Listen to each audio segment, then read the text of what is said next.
You know what I'm saying? Order some new jerseys. So basically, when I get done with the overall project, so I'm gonna make this room kind of like try to do uh more like aerial, like you know what I'm saying, 360, like surrounding as far as as far as the lab goes or the studio, whatever you want to call it. But that's coming soon. Still a work in progress, but we gonna get it done. We gonna get it cracking. So you guys gotta forgive me because I meant to talk about this, but I got time today. So I'm basically just waiting for the Deontay Wilder fight, and congratulations to Dimitri Bivol. From what I was told, Dimitri Bivol got the stoppage. So I'll look at the highlights later on and give my assessment. But I'm waiting for Wilder. Uh, Daniel Dubois is fighting right now. So, one more before the main event. One thing about these RADA events, they take a long time. They go on for a while. But nevertheless, it is what it is. Patience is a virtue. So that's just basically it. So I wanted to talk about the situation with Stephen A. Smith and how he possibly put a target on Jaylen Brown's back. You don't have to report every goddamn thing that's told to you, but at the end of the day, Stephen A. Smith needed some kind of, segment. He needed a name to throw out there for, you know, clicks and views and all that kind of stuff. And people clicked on to see what he was talking about. So now at the expense of Jaylen Brown, now people gonna be paying close attention to Jaylen Brown, and then they're going to, basically put a microscope on him, and anything that possibly goes wrong with Jaylen Brown, they're gonna enhance it. So he may have made Jaylen Brown the new media, target, dude to pick on. But I know where all this started at, and I'm going to go back to the beginning. And for the people that sat up there and said, "Oh," or whoever this so-called, you know, um, executive or GM for whomever team it is or whatever franchise it is, I think it was Cap. I wouldn't be surprised if Stephen A. Smith made it up, and that's why Isaiah Thomas got on Stephen A. Smith helmet and was like, dude, who is your sources? And Jaylen Brown responded. Then what bothered me is the whole notion, oh, well, people tell me that Jaylen Brown may be difficult to work with and he's too smart for his own good.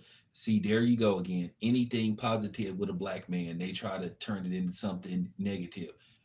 What the fuck does that mean? Too smart. You know what? They always say that in reference to black men that, you know, that can outthink somebody that don't look like them or just as articulate and intelligent as their non-black counterparts. They've always been fearful of the intelligent black man. And from what they're saying is Jaylen Brown is damn near a genius. So what's gonna happen is any little thing they're gonna be looking to come down on Jaylen Brown. But that made me mad when he referenced, oh, he's too smart. Like I said, what does that mean? They try to shame black people about everything. So we're not supposed to be just as smart as the open enemy. But they've always had a secret fear of that. And Stephen A. Smith just revealed what and how a lot of them think.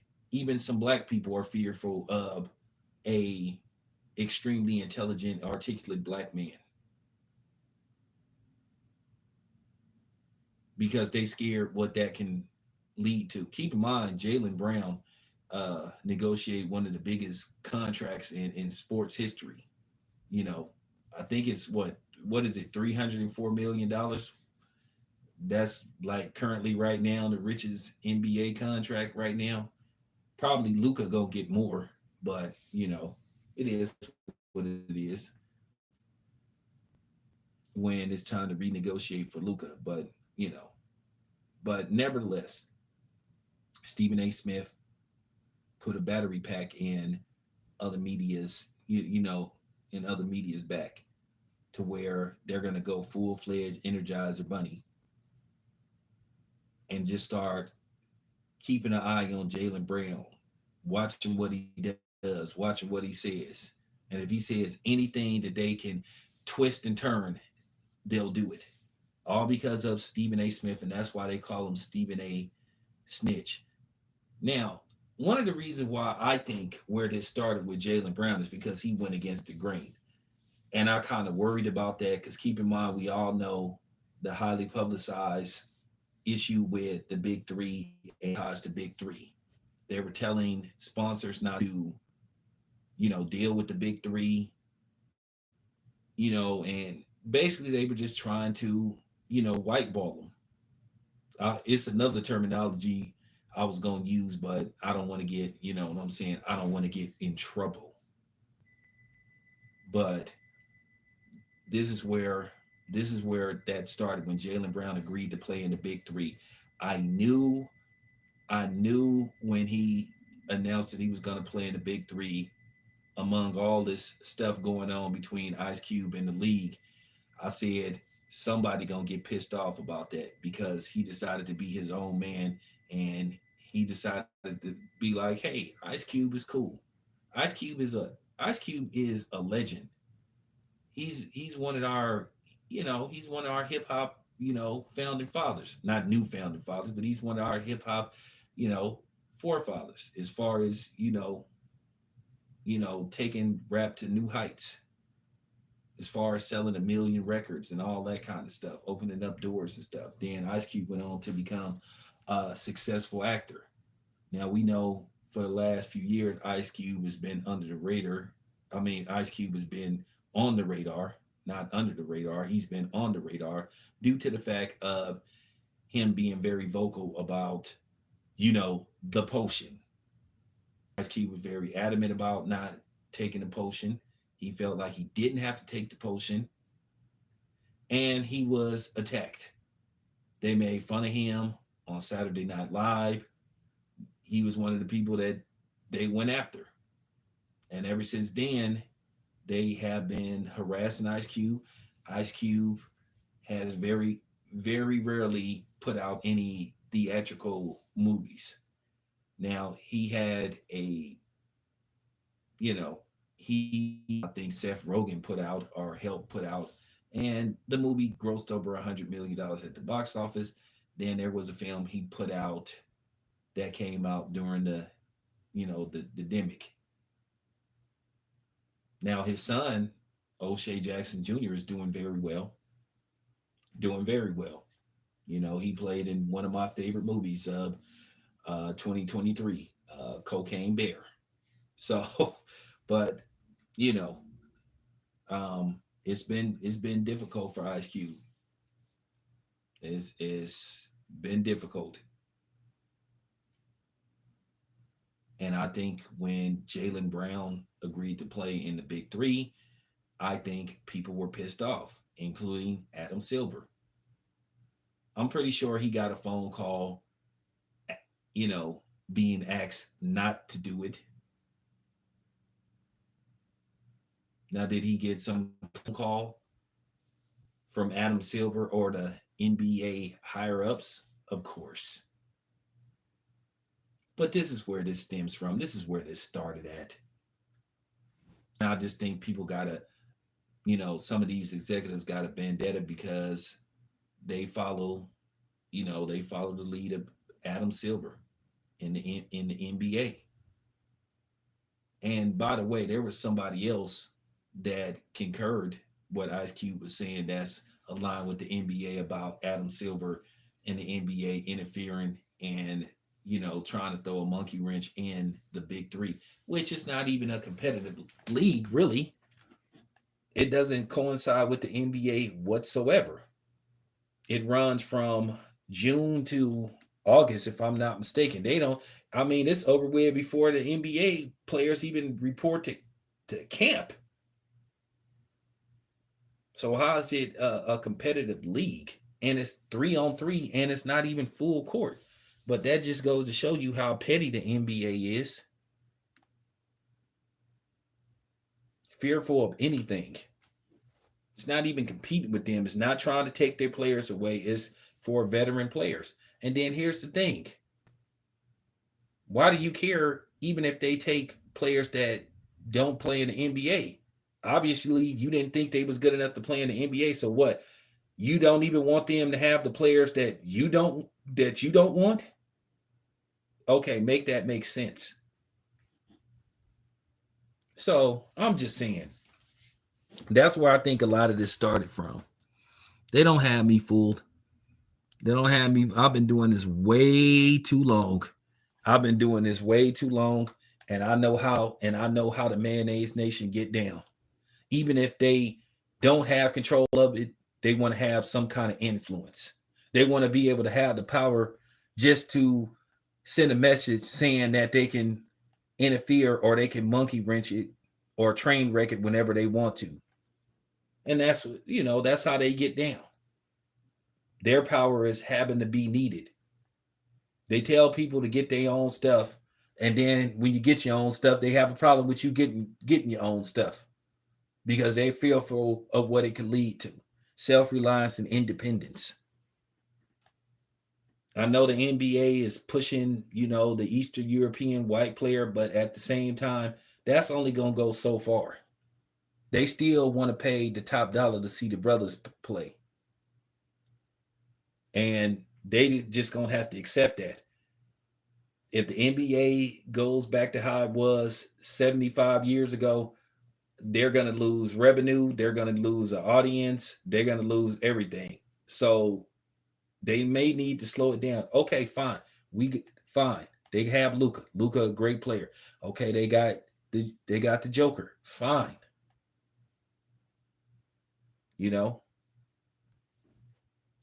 But you don't want to try to sneak in Jim Crow the NBA to establish now. It's a $1 billion entity because of the black players. And I needed to put that out there. Needed to be said. And it's fact. So this stuff that they're doing, trying to basically, put a target on Jaylen Brown's back, I'm not going to allow it. Not on my watch. And this is why Stephen A. Smith is not respected. This is why Stephen A. Smith may want to start counting his days, because Stephen A. Smith is burning a lot of bridges. When you get somebody like Isaiah Thomas, a celebrated and decorated NBA, former player, top 75, two-time champion, finals MVP, and Isaiah Thomas got a lot of influence. I know there's people that don't like him, but he got a lot of influence. And Isaiah Thomas got a lot of influence with us. Stephen A. Smith think we can't make his life difficult. It's already been proven that we can. So if he come after the brothers, we gonna come after him. Obviously, Stephen A. Smith is fearful of what's going on these social media streets, because he responded and admitted that he's fearful of us. So, but that was fucked up what he did to Jaylen Brown. Nobody asked him to report that. You don't never want to have that label, oh, you're too smart. But like I said before, what does that mean? What does that mean when somebody say that you're too smart? Make that make sense. Why is it we got to be to this and to that?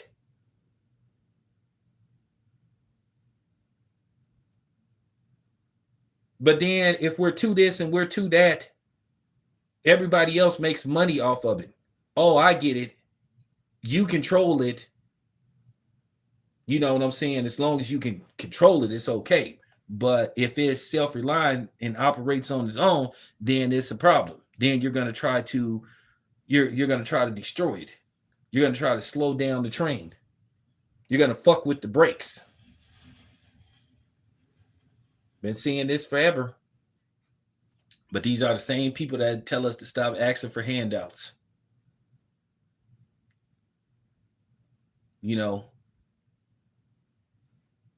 Tell us to tie our own shoes. You know what I'm saying? And we do. We did. We have. But at the end of the day, when we've proven that we don't need you, you get mad about that. So which one is it?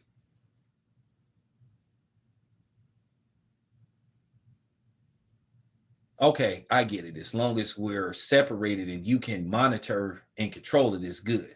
But if we're in complete control, then it's a problem because you really don't want us to be equal to you.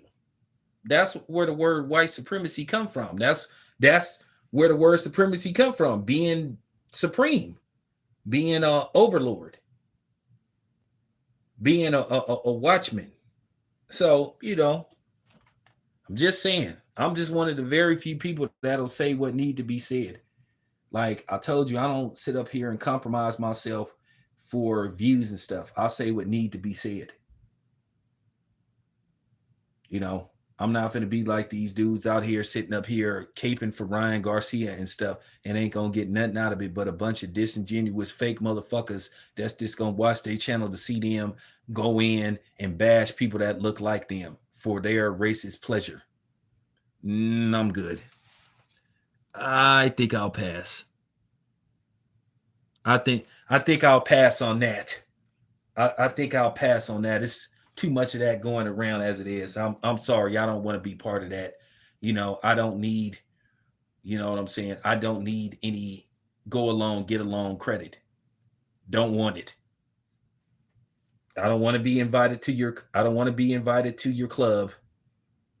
I'll stick with my barbecue, my in all likelihood 99.5% black barbecue. No, I don't want to have a steak and lobster dinner. I'm good. I'm good. So that's the real reason why all of a sudden some of these so-called executives started to go after Jaylen Brown because he went against the grain and he followed his own mind and his own heart and he looked out for a fellow black man in Ice Cube. That bothers people when they see that. That bothers people. They get scared when they see that unity. They start to panic. We live, no matter how bad they put us down and attack us and try to make it feel like we're worthless, we live rent free in their head. I'm talking about we live rent free in their head. So there you have it. All right, you guys, got to get ready for this fight. Of course, I'll be back with the live reaction. This your boy Tam, and I'm out.